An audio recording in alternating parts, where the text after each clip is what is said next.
प्रधानमंत्री आवास योजना शहरी 2.0 के अंतर्गत ऑनलाइन फॉर्म भरने शुरू हो चुके हैं। फॉर्म भरने का कोई चार्ज नहीं है, बिल्कुल फ्री में फॉर्म भरा जा रहा है। पक्का मकान बनाने के लिए 2,50,000 रुपये मिल रहे हैं। आप ऑनलाइन फॉर्म कैसे भर सकते हैं, आज हम आपको इस वीडियो में डिटेल से बताने वाले हैं। साथ ही इस पीएम आवास योजना शहरी 2.0 को लेकर कुछ सवाल भी पूछे गए, उनके जवाब भी देने वाले हैं कि अगर प्लॉट की फाइल है यानी कि रजिस्ट्री पट्टा नहीं है तो फॉर्म भर सकते हैं या फिर नहीं भर सकते हैं। साथ ही ऑनलाइन फॉर्म भरते समय आवेदक के माता पिता के आधार नंबर टाइप करने होते हैं, माता पिता का नाम टाइप करना होता है। मान लीजिए किसी के माता पिता जीवित नहीं है तो क्या डिटेल भरनी होगी। तो दोस्तों इस वीडियो में आपके काम आने वाली जानकारी बता रहे हैं, वीडियो को पूरा देखिए। प्रधानमंत्री आवास योजना शहरी 2.0 के अंतर्गत 4 तरह के आवास जारी किए जाते हैं। पहला है BLC यानी कि स्वयं के पास जमीन है और अगर वो अपनी जमीन पर स्वयं मकान बनाना चाहता है तो 2,50,000 रुपये मिलते हैं। दूसरा वो है जिसके पास स्वयं की जमीन नहीं है, फ्लैट खरीदना चाहता है तो उसको भी 2,50,000 रुपये मिलते हैं,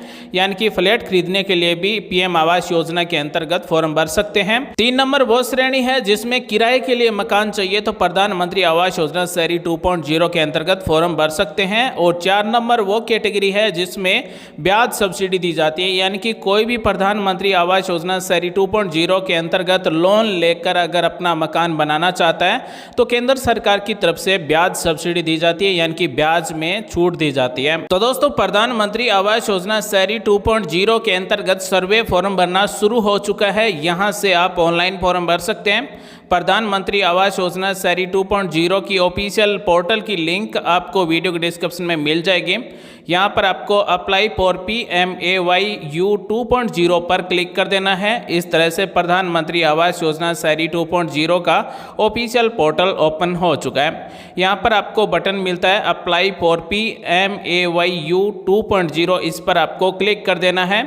जैसे ही हम इस पर क्लिक करेंगे तो सबसे पहले दिशा निर्देश मिलेंगे, यानी कि प्रधानमंत्री आवास योजना शहरी 2.0 के अंतर्गत फॉर्म कौन भर सकता है और क्या पात्रता है और परिवार की इनकम कितनी होनी चाहिए। तो पीएम आवास योजना शहरी 2.0 के अंतर्गत 4 श्रेणियां दी गई है, BLC, AHP और ARH और ISS। पहली वाली वो है जिसके पास जमीन है, स्वयं की, वो स्वयं मकान बनाना चाहता है, उसे BLC कहते हैं। 2 नंबर वो है जिसके पास जमीन नहीं है, फ्लैट खरीदना चाहता है, उसे AHP कहते हैं। 3 नंबर श्रेणी वो है परमानेंट हाउस नहीं चाहिए, केवल किराए के लिए हाउस चाहिए तो ARH श्रेणी दी गई है। और 4 नंबर है ब्याज सब्सिडी वाली, यानी कि लोन लेकर मकान बनाना चाहते हैं तो सरकार लोन के रूपों पर ब्याज सब्सिडी देती है। अब हम आपको बताते हैं ऑनलाइन फॉर्म कैसे भरा जाता है। तो अप्लाई फॉर PMAYU 2.0, इस पर आपको क्लिक कर देना है। उसके बाद में यहाँ पर दिशा निर्देश मिलते हैं, यानी कि यहाँ पर जो 4 श्रेणियाँ दी गई हैं उनकी पात्रता दी गई है, कौन फॉर्म भर सकता है, क्या पात्रता है, परिवार की इनकम कितनी होनी चाहिए। तो BLC के लिए जो इनकम है वो 3 लाख रुपए दी गई है, यानी कि परिवार की अगर वार्षिक आय 3 लाख रुपए है और स्वयं की जमीन है तो उसे मकान बनाने के लिए 2,50,000 रुपये मिलते हैं। इसी तरह से अगर स्वयं की जमीन नहीं है, फ्लैट खरीदना चाहते हैं, परिवार की वार्षिक आय 3 लाख रुपए है तो 2.5 लाख रुपए फ्लैट खरीदने के लिए मिलते हैं, यानी कि 2,50,000 रुपये मिलते हैं। तो उसके बाद में क्लिक टू प्रोसीड पर जैसे ही क्लिक करेंगे तो यहाँ पर मिलते हैं आवश्यक दस्तावेज, यानी कि आप पीएम आवास योजना शहरी 2.0 के अंतर्गत फॉर्म भर रहे हैं तो आपको कौन कौन से डॉक्यूमेंट की जरूरत होगी। 1 नंबर है आवेदन करने वाले का आधार कार्ड बना हुआ होना चाहिए, आधार कार्ड में नाम, जन्म तारीख सही होना चाहिए। इसी तरह से परिवार के सदस्यों का भी आधार विवरण भरा जाएगा। साथ ही जो भी फॉर्म भर रहा है उसके नाम से स्वयं का बचत बैंक खाता होना चाहिए और आधार कार्ड से जुड़ा हुआ होना चाहिए। साथ ही जो भी फॉर्म भर रहा है उसके नाम का आय प्रमाण पत्र बना हुआ होना चाहिए। अगर फॉर्म भरने वाला SC, ST, OBC श्रेणी से है तो उसका जाति प्रमाण पत्र भी अपलोड किया जाएगा। साथ ही अगर BLC श्रेणी से फॉर्म भर रहा है, यानी कि स्वयं की जमीन है, स्वयं के जमीन पर मकान बनाना चाहता है तो भूमि दस्तावेज भी अपलोड करना होगा। अब हमें प्रोसीड पर क्लिक कर देना है। अब यहाँ पर मिलता है एलिजिबिलिटी चेक, यानी कि हम पात्र हैं या फिर नहीं है, ये चेक करना होगा। हमारे पूरे परिवार की वार्षिक आय कितनी है, 1 लाख, 2 लाख, 2.5 लाख, जितने भी रुपए है वो रुपए हमें टाइप करना है। पूरे परिवार की वार्षिक आय अगर 3 लाख रुपए तक है तो BLC AHP योजना के अंतर्गत हम फॉर्म भर सकते हैं, यानी कि अगर हमारे परिवार की वार्षिक आय है वो 3 लाख रुपए से कम है तो BLC, यानी कि अगर हमारे पास 45 स्क्वायर फुट की जमीन है, हम अपना मकान स्वयं बनाना चाहते हैं तो BLC सेलेक्ट करेंगे। अगर मकान बनाने के लिए जमीन नहीं है, फ्लैट खरीदना चाहते हैं तो AHP सेलेक्ट करेंगे। अगर आप लोन लेकर मकान बनाना चाहते हैं तो ISS सेलेक्ट करेंगे। उसके बाद में पूछा गया कि भारत में कहीं पर भी आपके पास पक्का मकान है, नो को सिलेक्ट करेंगे। उसके बाद में पूछा गया कि पिछले 20 वर्षों में राज्य सरकार की या फिर केंद्र सरकार की किसी भी आवास योजना के अंतर्गत लाभ मिला है तो इसमें भी नो सेलेक्ट करेंगे। उसके बाद में चेक एलिजिबिलिटी पर जैसे ही क्लिक करेंगे तो उसके बाद में यहाँ पर जिसके भी नाम से हम फॉर्म भरना चाहते हैं उसका आधार नंबर टाइप करेंगे और उसके बाद में आधार कार्ड में जो जैसा नाम है वैसा का वैसा नाम टाइप करेंगे। क्लिक हियर टू इंडिकेट इसे सेलेक्ट करेंगे और जनरेट OTP पर क्लिक कर देंगे। जैसे ही दोस्तों हम जनरेट OTP पर क्लिक करेंगे तो आधार कार्ड में जुड़े मोबाइल नंबर पर OTP जाएगा, यानी कि जिसके भी नाम से फॉर्म भर रहे हैं उसके आधार कार्ड में मोबाइल नंबर जुड़े हुए होने चाहिए। तो दोस्तों अगर आप शहरी क्षेत्र से आते हैं, अगर आपके पास पक्का मकान नहीं है, किराए के मकान में रहते हैं तो आपके पास अच्छा मौका है। प्रधानमंत्री आवास योजना शहरी 2.0 के अंतर्गत ऑनलाइन फॉर्म भरकर स्वयं का पक्का मकान ले सकते हैं। जैसे ही हम जनरेट OTP पर क्लिक करेंगे तो आधार कार्ड में जुड़ा हुआ जो भी मोबाइल नंबर है और कौन सा मोबाइल नंबर जुड़ा हुआ है उस मोबाइल नंबर के लास्ट के 4 नंबर भी यहाँ पर हमें मिल जाते हैं। इस मोबाइल नंबर पर OTP भेजा गया है, ओके पर हमें क्लिक कर देना है और यहाँ पर हमारे मोबाइल नंबर पर जो मैसेज के द्वारा OTP प्राप्त हुआ है 6 नंबर का वो टाइप करेंगे और सबमिट पर क्लिक कर देंगे। सबमिट पर क्लिक करने के बाद में प्रधानमंत्री आवास योजना शहरी 2.0 के अंतर्गत सर्वे किया जा रहा है और सर्वे फॉर्म ओपन हो चुका है। इस फॉर्म में सबसे ऊपर दिया गया योजना का वांछित घटक यानी कि BLC ऑटोमेटिक रहेगा। बेनिफिशियरी LED कंस्ट्रक्शन यानी कि स्वयं निर्माण करना चाहते हैं, स्वयं की जमीन है। उसके बाद में आवेदन करने वाले का नाम, आधार नंबर हमने पहले टाइप किया वो ऑटोमेटिक टाइप किया हुआ मिलेगा। अगर कोई लोन लेकर मकान बनाना चाहता है तो पैन कार्ड नंबर टाइप करना होगा। उसके बाद में जन्म तारीख यहाँ से सेलेक्ट कर लेना है। उसके बाद में जेंडर क्या है, महिला है पुरुष है, वो यहाँ से सेलेक्ट करना होगा। उसके बाद में वैवाहिक स्थिति क्या है, मैरिड है अनमैरिड है विधवा है, जो भी है वो यहाँ से वैवाहिक स्थिति है वो सेलेक्ट करनी होगी। उसके बाद में आधार के अनुसार पिता का क्या नाम है। यहाँ पर सबसे ज़्यादा दिक्कत आ रही है कि मान लीजिए किसी के माता पिता जीवित नहीं है तो उसका नाम कैसे भरा जाएगा। दोस्तों यहाँ पर जिस कॉलम के सामने रेड स्टार दिया गया है उस कॉलम को भरना जरूरी है। जिस कॉलम के आगे रेड स्टार नहीं है उसे आप खाली भी छोड़ सकते हैं। दोस्तों इस फॉर्म को भरते समय आपको एक भी गलती नहीं करना है, अन्यथा आपका फॉर्म रिजेक्ट भी हो सकता है। आज हम आपको बताएंगे कि अगर आपके डॉक्यूमेंट भी अपलोड नहीं हो रहे हैं तो क्यों नहीं हो रहे हैं, अगर आपका फॉर्म सबमिट नहीं हो रहा है तो किस वजह से सबमिट नहीं हो रहा है। तो साथियों अब हम आपको बताने वाले हैं माता पिता के आधार नंबर और नाम कैसे टाइप किए जाएंगे। अगर किसी के माता पिता जीवित है तो यहाँ पर पिता में सरनेम में श्री सेलेक्ट कर लेना है। अगर जीवित नहीं है तो लेट यानी कि स्वर्गीय सेलेक्ट कर लेना है। जैसे हम स्वर्गीय सेलेक्ट कर लेंगे तो यहाँ पर आधार नंबर टाइप करने की ज़रूरत नहीं है और ना ही यहाँ पर आधार नंबर टाइप होंगे। तो यहाँ पर अगर पिता जीवित है तो श्री सेलेक्ट करेंगे और उसके बाद में पिता का नाम यहाँ पर टाइप करेंगे, आधार नंबर टाइप करेंगे। अगर यहाँ पर नॉट एप्लीकेबल सेलेक्ट करते हैं यानी कि ये नॉट एप्लीकेबल ऑप्शन उनके लिए है जो अनाथ है या फिर एकल माता पिता है, वो अपना यहाँ पर नॉट एप्लीकेबल ऑप्शन को सिलेक्ट करेंगे। तो यहाँ पर मान लीजिए किसी के पिता जीवित नहीं है तो स्वर्गीय सेलेक्ट करेंगे, उसके बाद में पिता का नाम टाइप करेंगे और आधार नंबर टाइप नहीं होंगे यानी कि आधार नंबर टाइप करने का ऑप्शन है वो हाइड हो जाएगा ऑटोमेटिक। इसी तरह से माता का नाम टाइप करना है। अगर माता जीवित है तो श्रीमती सेलेक्ट करेंगे और उसके बाद में माता का नाम टाइप करेंगे और माता के आधार नंबर टाइप करेंगे। और मान लीजिए माता जीवित नहीं है तो यहाँ पर लेट सेलेक्ट करेंगे यानी कि स्वर्गीय सेलेक्ट करेंगे। स्वर्गीय सेलेक्ट करने के बाद में यहाँ पर केवल माता का नाम टाइप करना है, आधार नंबर टाइप करने का ऑप्शन है वो यहाँ पर इनएक्टिव हो जाएगा यानी कि आधार कार्ड नंबर टाइप करने का ऑप्शन नहीं मिलेगा। अगर माता या फिर पिता जीवित नहीं है तो यहाँ पर आधार कार्ड नंबर टाइप नहीं करने हैं और ना ही यहाँ पर आधार नंबर टाइप होंगे। अगर माता या फिर पिता दोनों जीवित हैं तो दोनों के आधार कार्ड नंबर टाइप करना होगा, नाम लिखना होगा। उदाहरण के तौर पर यहाँ पर माता जीवित है तो श्रीमती सेलेक्ट करेंगे, माता का नाम टाइप करेंगे, उसके बाद में आधार नंबर टाइप करेंगे। आधार नंबर टाइप करने के बाद में अगला ऑप्शन है रोजगार की स्थिति यानी कि जिसके भी नाम से ये फॉर्म भरा जा रहा है उसके पास रोजगार है या फिर बेरोजगार है या फिर सेल्फ एम्प्लॉयड है या फिर लेबर है या फिर हर दिन कमाने वाला है या फिर अदर है, वो यहाँ से हमें सेलेक्ट करना होगा। अगर किसी के पास रोजगार नहीं है, नॉट एम्प्लॉयड सेलेक्ट करते हैं तो आवेदक का व्यवसाय है वो भी यहाँ पर हाइड हो जाएगा। तो फॉर्म भरने वाले की रोजगार स्थिति क्या है वो यहाँ से हमें सेलेक्ट कर लेना है। अगर कहीं नौकरी कर रहा है तो सैलरी सेलेक्ट करेंगे, अगर कोई लेबर का काम करता है, श्रमिक का काम करता है तो लेबर सेलेक्ट करेंगे और अगर कोई रेगुलर वेजेस पर काम करता है तो रेगुलर वेजेस सेलेक्ट करेंगे। उदाहरण के तौर पर मान लीजिए कोई महिला फॉर्म भर रही है और उसका यहाँ पर रोजगार की स्थिति में अदर सेलेक्ट करते हैं। उसके बाद में यहाँ पर हाउस वाइफ का भी ऑप्शन दिया गया है, तो हाउस वाइफ भी यहाँ से सेलेक्ट कर सकते हैं। तो दोस्तों अगर आपने BLC कैटेगरी सेलेक्ट की है तो मकान बनाने के लिए 2,50,000 रुपये मिलेंगे। अगर आपने ARH सेलेक्ट किया है तो फ्लैट खरीदने के लिए भी आपको 2,50,000 रुपये मिलेंगे। अगला ऑप्शन है शैक्षणिक योग्यता, यानी कि एजुकेशन क्वालिफिकेशन क्या है। तो फॉर्म भरने वाले की जो भी एजुकेशन क्वालिफिकेशन है वो यहाँ से सेलेक्ट करना होगा। अगर अनपढ़ है तो नो एजुकेशन सेलेक्ट करेंगे, अगर 10वीं पास है तो अप टू मैट्रिक सेलेक्ट करेंगे, अगर 12वीं पास है तो इंटरमीडिएट, अगर ग्रेजुएशन है तो बैचलर, अगर MA पास कर रखी है तो मास्टर सेलेक्ट करेंगे। इसी तरह से आपकी हाईएस्ट जो भी एजुकेशन क्वालिफिकेशन है वो यहाँ से सेलेक्ट कर लेना है। उसके बाद में पारिवारिक श्रेणी है वो आपकी इनकम के आधार पर ऑटोमेटिक सेलेक्ट मिलेगी, यानी कि अगर आपकी इनकम 3 लाख रुपए तक है तो यहाँ पर EWS ऑटोमेटिक सेलेक्ट मिलेगा।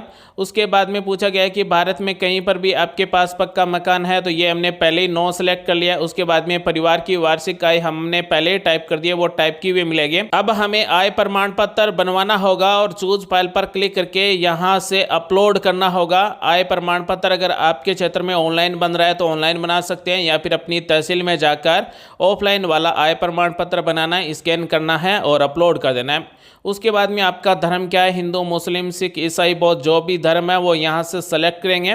उसके बाद में पूछा गया है कि क्या आप PM स्वनिधि, भवन और निर्माण श्रमिक, आंगनवाड़ी कार्यकर्ता, PM विश्वकर्मा के तहत कारीगर, सफाई कर्मी, झुग्गी या फिर चौल निवासी के लाभार्थी में से है, तो यस को सेलेक्ट करेंगे, अन्यथा हमें नो को सेलेक्ट कर लेना है। दोस्तों प्रधानमंत्री आवास योजना शहरी 2.0 के अंतर्गत आज हम आपको बताने वाले हैं कि जिसके पास मकान नहीं है, किराए में रहते हैं, फ्लैट खरीदना चाहते हैं तो किस तरह से ऑनलाइन फॉर्म भरेंगे। फ्लैट खरीदने के लिए भी 2,50,000 रुपये मिलेंगे, यानी कि ARH कैटेगरी सेलेक्ट करना होगा। और आज हम आपको बताने वाले हैं जिसके पास ज़मीन नहीं है, फ्लैट खरीदना चाहते हैं, वो कैसे फॉर्म भरेंगे। तो यहाँ पर अब हमें कैटेगरी सेलेक्ट कर लेना है। अगर कैटेगरी OBC है तो जाति प्रमाण पत्र बना हुआ होना चाहिए। जाति प्रमाण पत्र भी ऑनलाइन बनता है। अपने नज़दीक किसी भी जो भी ऑनलाइन फॉर्म भरने वाले साइबर कैफ़े हैं वहाँ से जाकर आप अपना जाति प्रमाण पत्र बनवा सकते हैं। यहाँ पर जाति प्रमाण पत्र OBC, SC, ST के लिए लागू है, जनरल के लिए जाति प्रमाण पत्र लागू नहीं है। यानी कि जनरल वालों को जाति प्रमाण पत्र की जरूरत नहीं है, SC, ST, OBC वालों को जाति प्रमाण पत्र की आवश्यकता है। जाति प्रमाण पत्र बनने के बाद में चूज फाइल पर क्लिक करके यहाँ से जाति प्रमाण पत्र को सेलेक्ट करना है और अपलोड पर क्लिक कर देना है, तो हमारा जाति प्रमाण पत्र अपलोड हो जाएगा। उसके बाद में इस ऑप्शन में ऑटोमेटिक नो सेलेक्ट मिलता है, तो हम नो ही सेलेक्ट रहने देते हैं। उसके बाद में जो भी फॉर्म भर रहा है उसका पूरा एड्रेस यहाँ पर टाइप करना होगा, प्रेजेंट एड्रेस और परमानेंट एड्रेस टाइप करना होगा। सबसे पहले यहाँ पर फ्लैट नंबर या फिर मकान संख्या टाइप करना है। उसके बाद में गली मोहल्ले का नाम टाइप करना है, राज्य का नाम सेलेक्ट करना है, जिले का नाम सेलेक्ट करना है, सिटी का नाम सेलेक्ट करना है और उसके बाद में पिन कोड नंबर टाइप कर देना है। उसके बाद में एक्टिव मोबाइल नंबर टाइप कर देना है। फॉर्म भरने वाले की अगर ईमेल आईडी बनी हुई है या फिर परिवार में किसी सदस्य की ईमेल आईडी बनी हुई है तो ईमेल आईडी भी टाइप करेंगे। उसके बाद में अगर आपका प्रेजेंट एड्रेस यानी कि वर्तमान पता और स्थायी पता सेम है तो सेम एज प्रेजेंट एड्रेस पर क्लिक करते ही दोनों में एड्रेस सेम हो जाएगा। अगर किसी का वर्तमान पता और स्थायी पता अलग अलग है तो अलग अलग टाइप कर देंगे। दोस्तों वीडियो को पूरा देखिए, आपके काम आने वाली जानकारी बता रहे हैं। अगर आप एक भी गलती कर देते हैं तो आपका फॉर्म रिजेक्ट भी हो सकता है। पिछले वीडियो में हमने आपको बताया था कि जिसके पास स्वयं की जमीन है, स्वयं मकान बनाना चाहता है प्रधानमंत्री आवास योजना शहरी 2.0 के अंतर्गत, तो वो फॉर्म कैसे भर सकता है। आज हम आपको बताने वाले हैं कि जिसके पास जमीन नहीं है मकान बनाने के लिए और फ्लैट खरीदना चाहते हैं तो वो फॉर्म कैसे भर सकता है। फ्लैट खरीदने के लिए भी प्रधानमंत्री आवास योजना शहरी 2.0 के अंतर्गत 2,50,000 रुपए मिलेंगे। यानी कि PM आवास योजना शहरी 2.0 के अंतर्गत 3 तरह के फॉर्म भरे जा रहे हैं, BLC, AHP और ISS। यानी कि आज हम आपको बता रहे हैं कि अगर आप AHP कैटेगरी सेलेक्ट करते हैं फ्लैट खरीदने के लिए तो यहाँ पर आपको फ्लैट खरीदने के लिए एड्रेस सेलेक्ट करना होगा। यानी कि आप कौन से राज्य में फ्लैट खरीदना चाहते हैं,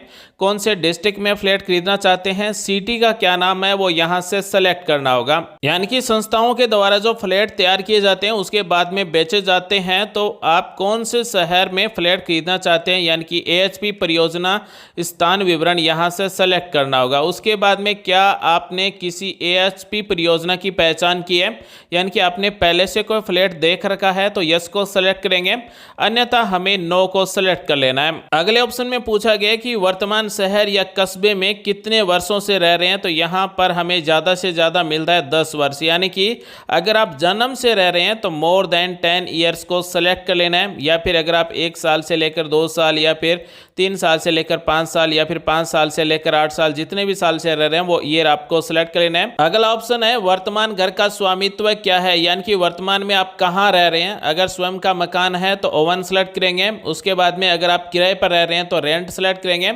अगर आपके पास मकान नहीं है तो नो हाउस सेलेक्ट करेंगे। मान लीजिए किसी के पास मकान है और अगर कच्चा है तो वो कैसे सेलेक्ट करेंगे। अगर पक्का मकान है तो 1 नंबर सेलेक्ट करेंगे, या फिर अर्ध पक्का मकान है तो 2 नंबर सेलेक्ट करेंगे। अगर कच्चा मकान है तो 3 नंबर सेलेक्ट करेंगे। मान लीजिए परिवार के पास कच्चा मकान है तो 3 नंबर को सेलेक्ट करना होगा। अब यहाँ पर पूछा गया है कि मकान की छत है वो किस तरह की है, यानी कि किस से बनी हुई छत है। अगर घास फूस की बनी हुई है तो 1 नंबर सेलेक्ट करेंगे। अगर पत्थर की बनी हुई है तो 2 नंबर को सिलेक्ट करेंगे। इसी तरह से अगर लोहे के जो टेन होते हैं उससे बनी हुई है तो यहाँ पर 4 नंबर को सिलेक्ट करेंगे। तो आपके मकान की जैसी भी छत है वो यहाँ से हमें सेलेक्ट करना होगा। अब हमें यहाँ पर परिवार के सदस्यों का विवरण भरना होगा। जिसके नाम से फॉर्म भरा जा रहा है वो सदस्य ऑटोमेटिक यहाँ पर ऐड हो जाएगा। आधार नंबर और कैप्शन सब कुछ डिटेल ऐड हो जाएगी। उसके बाद में अगर माता पिता का नाम टाइप किया है, यानी कि माता पिता जीवित हैं, तो उन सब के नाम भी यहाँ पर इस तरह से ऑटोमेटिक ऐड हो जाएंगे। अब हमारे परिवार में अगला जो भी सदस्य भाई है, बहन है या फिर पुत्र है, पुत्री है, उनका यहाँ पर इस तरह से यहाँ पर नाम टाइप करना है। डेट ऑफ बर्थ सेलेक्ट कर लेना है और उसके बाद में संबंध क्या है, यानी कि फॉर्म भरने वाले के साथ में क्या संबंध है, महिला है पुरुष है, वो सिलेक्ट करेंगे। उसके बाद में आधार नंबर टाइप करेंगे। क्या काम करते हैं, स्टूडेंट है तो ऑक्यूपेशन में स्टूडेंट सेलेक्ट करेंगे और ऐड पर क्लिक कर देंगे तो परिवार में बाकी सदस्य भी इस तरह से ऐड हो जाएंगे। अब हमें यहाँ पर बैंक खाते की डिटेल भरना होगा, यानी कि जिसके भी नाम से फॉर्म भरें उस स्वयं के नाम से बचत खाता होना चाहिए और आधार कार्ड से जुड़ा हुआ होना चाहिए, चाहे वो किसी भी बैंक में हो। यहाँ पर बैंक खाता संख्या, फिर से कंफर्म बैंक खाता संख्या, उसके बाद में बैंक पासबुक में जो IFSC कोड है वो IFSC कोड हम टाइप करेंगे और गेट बैंक डिटेल्स पर क्लिक कर देंगे तो यहाँ पर बैंक का नाम और शाखा का नाम ऑटोमेटिक आ जाएगा। साथ ही बैंक खाते में DBT एनेबल भी होना चाहिए, क्योंकि जो केंद्र सरकार की तरफ से 2,50,000 रुपये मकान बनाने के लिए या फिर फ्लैट खरीदने के लिए दिए जा रहे हैं वो DBT के द्वारा भेजे जाएंगे, तो बैंक खाते में DBT एनेबल होना चाहिए। अगले ऑप्शन में पूछा गया है कि आपने अमृत 2.0 या फिर आयुष्मान भारत योजना या फिर मुफ्त बिजली योजना या फिर PM सूर्य घर या फिर उज्ज्वला योजना के अंतर्गत लाभ लिया है तो यस को सिलेक्ट करेंगे। अगर हमने इनमें से किसी भी योजना का लाभ नहीं लिया है तो नो को सिलेक्ट करेंगे। उदाहरण के तौर पर मान लीजिए हमारे घर का रसोई गैस कनेक्शन है वो प्रधानमंत्री उज्ज्वला योजना के अंतर्गत है तो यस को सिलेक्ट करेंगे। उसके बाद में योजना का नाम यहाँ से सेलेक्ट कर लेंगे, यानी कि प्रधानमंत्री उज्ज्वला योजना सेलेक्ट कर लेंगे। अगर हमने आयुष्मान भारत योजना का लाभ लिया है तो आयुष्मान भारत सेलेक्ट करेंगे। उसके बाद में मैं एतद द्वारा घोषणा करता हूं कि यहाँ दी गई जानकारी सही है, यानी कि आई हेयर बाय डिक्लेयर, यानी कि मेरे द्वारा जो भी जानकारी दी गई वो सही है। अब हमें सेव पर क्लिक कर देना है, यानी कि सुरक्षित पर क्लिक कर देना है तो हमारा फॉर्म है वो सबमिट हो जाएगा। अब फॉर्म सबमिट होने के बाद में क्या होगा, हमने जो भी यहाँ पर डिटेल भरी है उस डिटेल के आधार पर सर्वे किया जाएगा। अगर हम प्रधानमंत्री आवास योजना शहरी 2.0 के अंतर्गत पक्का मकान बनाने के लिए या फिर फ्लैट खरीदने के लिए या फिर ब्याज सब्सिडी के लिए पात्र हैं तो हमें योजना का लाभ दिया जाएगा। तो कमेंट में हमसे यह भी पूछा गया कि फॉर्म सबमिट होने के बाद में फॉर्म का स्टेटस कैसे चेक कर सकते हैं, तो आप अपने असेसमेंट का स्टेटस भी चेक कर सकते हैं। इसके लिंक आपको वीडियो के डिस्क्रिप्शन में मिल जाएगी। साथ ही प्रधानमंत्री आवास योजना शहरी 2.0 के अंतर्गत ऑनलाइन फॉर्म भरने की डायरेक्ट लिंक भी आपको वीडियो के डिस्क्रिप्शन में मिल जाएगी। तो दोस्तों फॉर्म सबमिट करने के बाद में असेसमेंट आईडी मिलेगी। असेसमेंट आईडी के द्वारा भी सर्च कर सकते हैं, अपने फॉर्म का स्टेटस चेक कर सकते हैं। असेसमेंट आईडी टाइप करना है, मोबाइल नंबर टाइप करना है, सबमिट पर क्लिक करना है, उसके बाद में हमारे फॉर्म का स्टेटस आ जाएगा। अगर आपके पास असेसमेंट आईडी नहीं है तो नाम, फादर नेम, मोबाइल नंबर के द्वारा भी अपने फॉर्म का स्टेटस है वो चेक कर सकते। स्टेट का नाम सेलेक्ट करना है, डिस्ट्रिक्ट का नाम सेलेक्ट करना है, सिटी का नाम सेलेक्ट करना है, नाम टाइप करना है, फादर नेम टाइप करना है, मोबाइल नंबर टाइप करना है और सबमिट पर क्लिक करके यहां से आप अपने फॉर्म का स्टेटस चेक कर सकते हैं। तो दोस्तों आज हमने आपको बताया कि प्रधानमंत्री आवास योजना शहरी 2.0 के अंतर्गत अगर आप फ्लैट खरीदना चाहते हैं तो किस तरह से ऑनलाइन फॉर्म भर सकते हैं। फ्लैट खरीदने के लिए भी आपको 2,50,000 रुपए की सहायता मिलेगी। उम्मीद करते हैं आज की जानकारी आपको अच्छी लगी होगी। मिलेंगे अगले वीडियो में एक नई जानकारी के साथ, तब तक के लिए बने रहिए हमारे साथ। आप सभी का दिन शुभ हो। जय हिंद, वंदे मातरम, जय श्री राम।